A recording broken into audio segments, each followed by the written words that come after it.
Bolt fam, the vibe is different today. There's serious change circling this offensive line, a very real chance of a technical name arriving to protect Herbert, big updates coming out of the medical room, and a matchup that could shake up the entire AFC playoff picture. And here's the thing, all of it runs straight through the way Jim Harbaugh is building this team.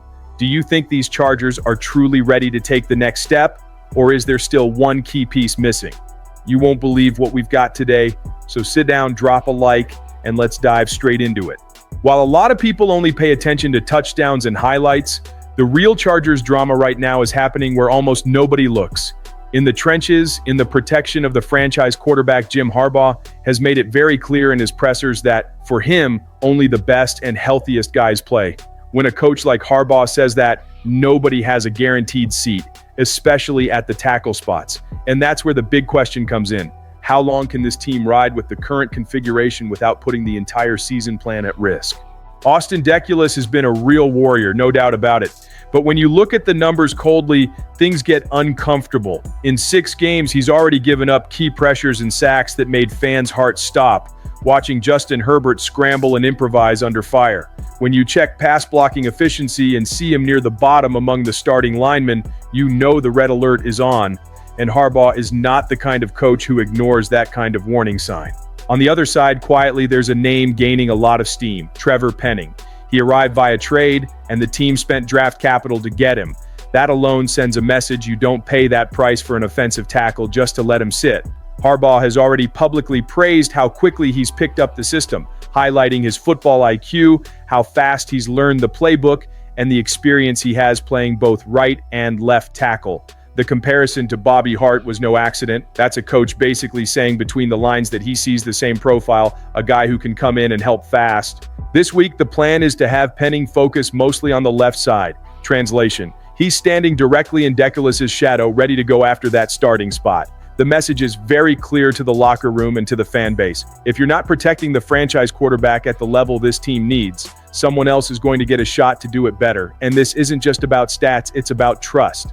In a big-time game, do you want Herbert fully locked in on his reads or worried about getting hit again from the blind side?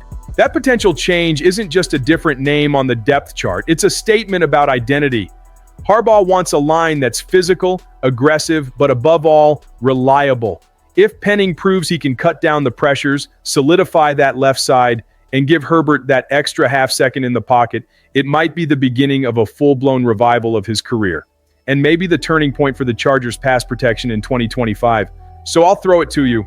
Would you stick with the current starter out of loyalty, or would you throw the new guy out there and test the future of this offensive line right now? When we say the Chargers can't afford to play around with Herbert's protection anymore, that's not exaggeration. That's reality. This offensive line is screaming for help, and it's not the kind of help that requires a blockbuster, overpriced move. What this team needs right now is someone ready, technical, versatile, and capable of stepping in and stabilizing everything quickly. That's exactly where the name Isaiah Wynn starts making a lot of sense. The more you look, the more he feels like that perfect fit that doesn't grab headlines but absolutely changes big games. Wynn is not some unknown guy. Former first-round pick, years in heavy, complex systems in New England and Miami, always with the same calling card: high-level technique, football intelligence, and the ability to play multiple spots. He's not the mauler who just bulldozes people with raw power, but he's the kind of lineman who almost never blows an assignment, rarely loses mentally, and doesn't leave his quarterback hung out to dry. And that's exactly what the Chargers need right now: a player who raises the floor, reduces the damage, and brings stability to the front. The current situation makes that even clearer. With injuries, patchwork lineups, and guys out of position, Harbaugh has been forced to shuffle combinations week after week. This team doesn't necessarily need an all-pro. It needs a trusted pro. It needs somebody who can come in, understand the call, identify blitzes pre-snap, communicate with the center, adjust the slide, and keep the pocket alive. This isn't about glamour, it's about survival. And surviving in the AFC absolutely requires this kind of piece. What makes Wynn even more attractive is his versatility. He can be your emergency left tackle, he can line up at right tackle depending on the adjustment, and he still brings legit value as a guard that gives the coaching staff a ridiculous number of combinations, especially when half the offensive line is stuck in the training room. And if you know Harbaugh, you know this: he loves smart players who get the system, learn fast, and fit what the team is building. Wynn checks every one of those boxes. There's also the market side. He's not coming in with superstar price tags. He's not blowing up your cap. He's not blocking future moves. He's exactly the kind of surgical signing that upgrades the roster without compromising anything long-term, a real insurance policy for the rest of the year. And when you look at the context, this story basically writes itself. Chargers having a strong season, offensive line at its limit, Herbert desperately needing that extra half beat of protection, and a technical, experienced swing tackle guard just sitting on the market waiting for the right opportunity. So the question hangs in the air. Are the Chargers decision makers really going to let this opportunity slip by, or are they finally going to make the move that could save this offense over the next crucial stretch of the season? And while the front office weighs whether to take that bold step and bring in someone like Isaiah Wynn, on the field the vibe is shifting. For the first time in weeks, it actually feels like this Chargers roster is starting to breathe again. The win over the Steelers wasn't just a statement to the rest of the league, it was proof that even banged up, this team doesn't fold. And now comes the ingredient that might have been missing. Key pieces getting healthy again, right as the toughest stretch of the schedule hits. Tarheeb Still, Bobby Hart, Oronde Gadsden II. These might not be the flashiest names like Herbert, Mack, or Keenan, but they make a massive difference in how this machine runs. Harbaugh confirmed they're back on the practice field, while some veterans got that much-needed rest day. That's classic long-term thinking from a head coach. He knows who needs to be protected and who needs to push to be ready by Sunday. And the truth is, this game against the Jaguars feels a whole lot like an early playoff test. With Tarheeb Still, it's almost like adding a mid-season signing without touching the market. The young corner was playing at a high level before that ankle injury, bringing energy, physicality, and that fearless mindset you need on the outside.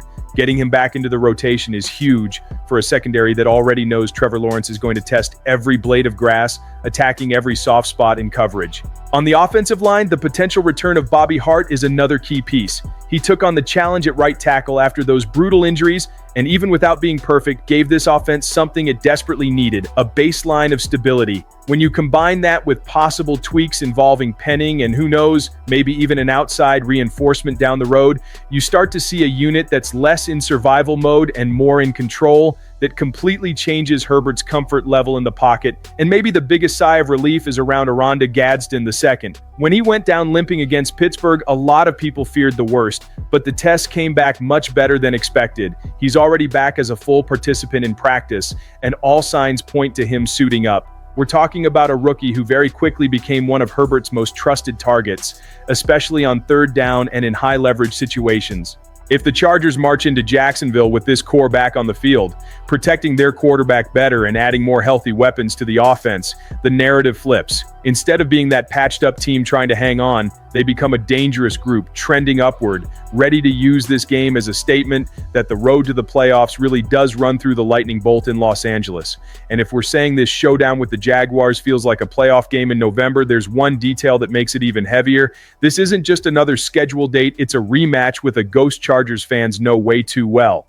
The last time these two teams met with everything on the line was that unforgettable 2022 wild card when the Chargers jumped out to a 27-0 lead and somehow still watched the game and the season slip away. Since then, anytime someone mentions a collapse, that night comes flooding back, and now the stage is perfectly set for a revenge chapter. The numbers show exactly how big this matchup is. Right now, the Chargers' playoff odds are strong, but they skyrocket with a win and take a real hit with a loss.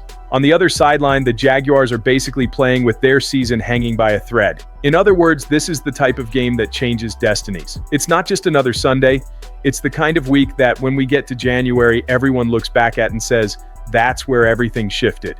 But there's a massive difference between that 2022 team and the 2025 version. Back then, it was a talented Chargers roster, but emotionally fragile, led by a staff that completely lost control of the moment. Now it's Harbaugh ball. This is a group with a physical identity, a defense that attacks, and an offense that knows how to take a punch and keep swinging.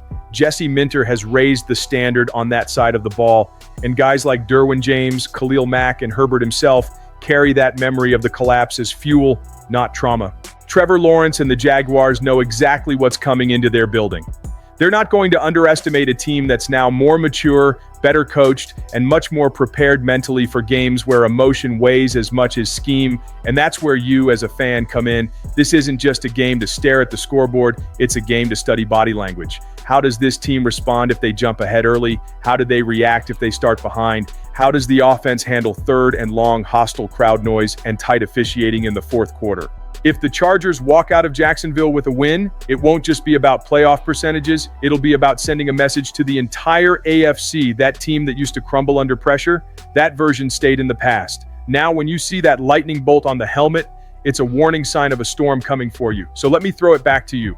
Does this game feel more like a chance to finally heal that 2022 wound, or a risk of reopening it all over again? So, after everything we've walked through today, the direct competition on the offensive line, the real possibility of an immediate veteran reinforcement, the positive news out of the injury report, and a matchup loaded with history, emotion, and direct impact on the playoff race, it's impossible not to feel like this is one of those turning point moments in the season.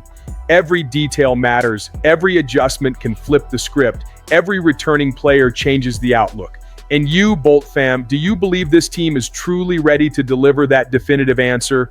Drop your thoughts in the comments, hit that like button, subscribe to the channel, and let's ride out this crazy stretch of the season together.